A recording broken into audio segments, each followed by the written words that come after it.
చంద్రబాబు నాయుడు గారి నాయకత్వంలో కూటమి ప్రభుత్వం ఏర్పడిన తర్వాత వ్యవసాయం దాదాపుగా 2 ఖరీఫ్ సీజన్లు కూడా అయిపోయి 3వ ఖరీఫ్ సీజన్ కూడా ప్రారంభమైంది.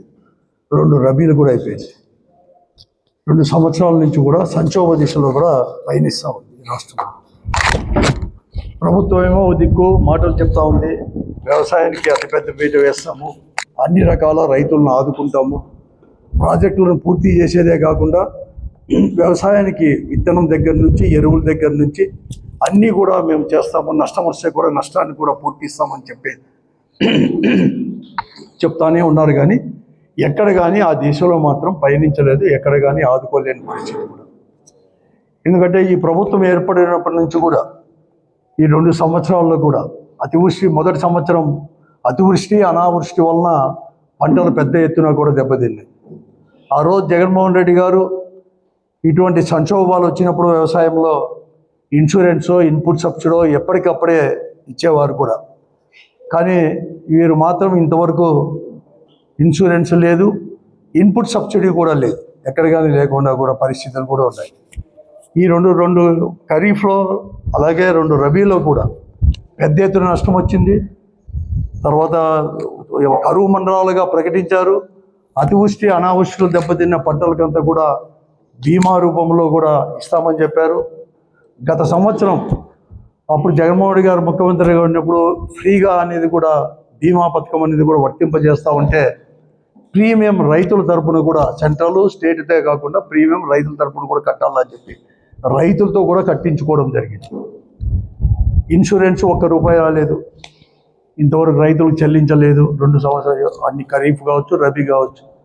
అట్లా హార్టికల్చర్కి కానీ ఈదురుగాలి వలన దెబ్బలు తిన్న హార్టికల్చర్ కావచ్చు, లేకపోతే వ్యవసాయానికి పంటలకు వేసుకునే దానికి కూడా దాదాపుగా ₹120 కోట్ల ఈరోజు ఒక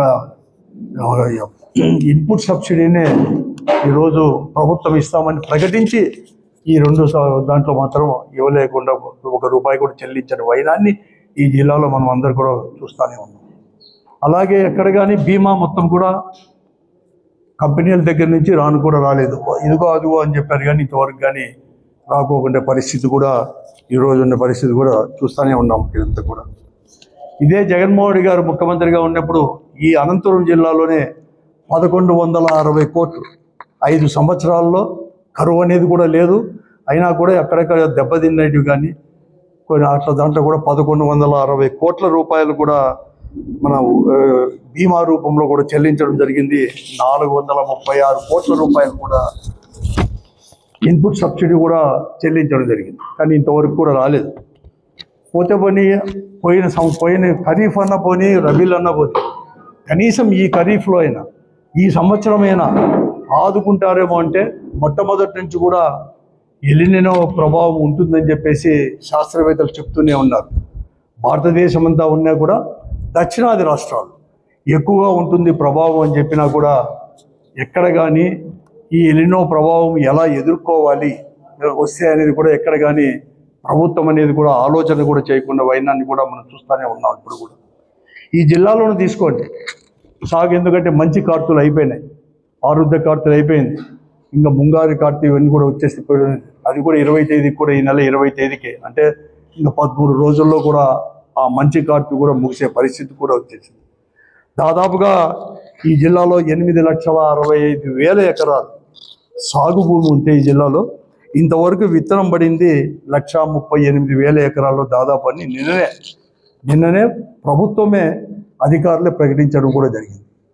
దానిలో ఈ 8,65,000 ఎకరాలు దాదాపు సగ భాగం అనేది కూడా వేరుశనగ వేసేవారు జిల్లాలో. జగన్మోహన్ గారు ఉన్నప్పుడు 1,00,000 నుంచి 1.5 లక్షల క్వింటాలు కూడా సబ్సిడీతో విత్తనం సప్లై చేసేవారు. కానీ ఈ ప్రభుత్వం లాస్ట్ ఇయర్ కంటే తక్కువగా కేవలం 55,000 క్వింటాలు సబ్సిడీతో ఇస్తామని చెప్పేసి ప్రకటించి ఇంతవరకు సప్లై చేసింది మాత్రం 25,000 క్వింటాలు కూడా సప్లై చేయలేని పరిస్థితి కూడా. అది కూడా నాణ్యత అనేది కూడా చాలా లోపించింది, నాసి రకంగా ఉన్నాయి విత్తనాలు, ఇవి లేకోకుండా అయిపోయింది. ఎరువుల ధరలు విపరీతంగా పెరిగిపోయిన ఎరువులు కూడా దొరకలేని పరిస్థితి. ఉండిన యూరియా బస్తాను కూడా 150 రూపాయల నుంచి 200 రూపాయలు కూడా బ్లాక్లో అమ్ముకునే పరిస్థితి లాస్ట్ ఇయర్ చూసాం. ఇప్పుడు అదే పరిస్థితి ఉన్నాం. ప్రభుత్వం ఏమో కొత్తగా మేమంతా కూడా యాప్లో చేయాలంటే యాప్లో ఎట్లా చేసుకోవాలని చెప్పి ఒక సామాన్యమైన రైతుకి, ముఖ్యంగా చిన్నకారు సన్నకారు రైతులకి, చదువు కూడా చదువుకోలేని రైతులకి ఎలా అప్లై చేసావో తెలియదు. మళ్ళీ వాళ్ళని అప్రోచ్ చేస్తున్నారు. ఎలా జరుగుతుందో కూడా అందరికీ కూడా తెలిసిన విషయం. పత్రికల్లో పతాక శీర్షికల్లోనే వస్తాయి, కానీ ఎవరు కానీ పట్టించుకోలేని పరిస్థితి కూడా ఉంది అనమాట ఈరోజు కూడా. ఇప్పుడు దాదాపుగా కందులు కూడా 1200 క్వింటాలు మాత్రమే ఇంతవరకు సప్లై చేశారు మన జిల్లాలో. గతంలో 3000 క్వింటాల పైన వరకు సప్లై చేసేవారు. ఈ ప్రభుత్వం వచ్చినాక 1200 క్వింటాలు మాత్రమే సప్లై చేశారు. కానీ విత్తనం పడింది వేరుశనగ 6.8% మాత్రమే విత్తనం వేశారు. వేరుశనగ విత్తనం కేవలం 1,38,000 ఎకరాలు వేశారంటే దాదాపుగా 7,10,000 ఎకరాల్లో ఇంకా కూడా ఇంతగా ఉంది. ఎందుకంటే దీనికంతా ఇప్పటికే ఖర్చు పెట్టుకున్నారు.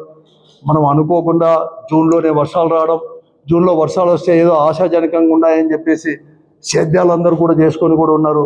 ఆ తర్వాత జూన్ 2వ వారం 3వ వారం నుంచి వర్షాలు ఇంతవరకు జాడ కూడా లేదు, రావు అని కూడా చెప్తాం.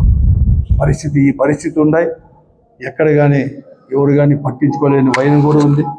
మరీ ముఖ్యంగా హెచ్ఎల్ఎం తుంగభద్ర డ్యామ్ కింద హెచ్ఎల్ఎంస్ అంటే రాయదుర్గము, ఉరవకొండ నియోజకవర్గాల్లో అయితే అంతా కూడా రెడీ చేసుకుని దుక్కులు కూడా చేసుకుని ఒక సేద్యం చేసుకొని నారలు కూడా పోసుకున్నారు. కానీ ఏది కానీ పట్టించుకోలేని పరిస్థితి ఈరోజు ఇక్కడంతా కూడా ఉండిన పరిస్థితి కూడా ఉంది. ఈ పరిస్థితుల్లో కనీసం గతంలో పోయినట్టు ఈ 2 సంవత్సరాలు పోయినట్టు లేదు. ఈ సంవత్సరంకైనా కూడా ఇటువంటి కష్టకాలంలో మాటలకు రాజకీయాలకు దానికి మాత్రమే టైం కేటాయిస్తున్నారు తప్ప ప్రభుత్వంలో ఉండే పెద్దలు కావచ్చు, ఈ జిల్లాలో ఉండే ప్రజాప్రతినిధులు అందరూ కూడా అధికార పార్టీ ప్రజాప్రతినిధులు కావచ్చు చేస్తున్నారు తప్ప ప్రజలను ఆదుకోవాలని చెప్పేసి. అతి పెద్దగా ఈ జిల్లాలో వ్యవసాయం పైన ఆధారపడిన వారు, వ్యవసాయం పైన ఆధారపడినారంటే కేవలం రైతులు అంటే సన్నకారు సన్నకారు రైతులే మన జిల్లాలో ఎక్కువ. దాదాపుగా 80% మంది 5 ఎకరాల లోపల ఉండేవారే. వారిని గురించి ఆలోచన చేయలేదు, ప్రజలను గురించి ఆలోచన చేయలేదు.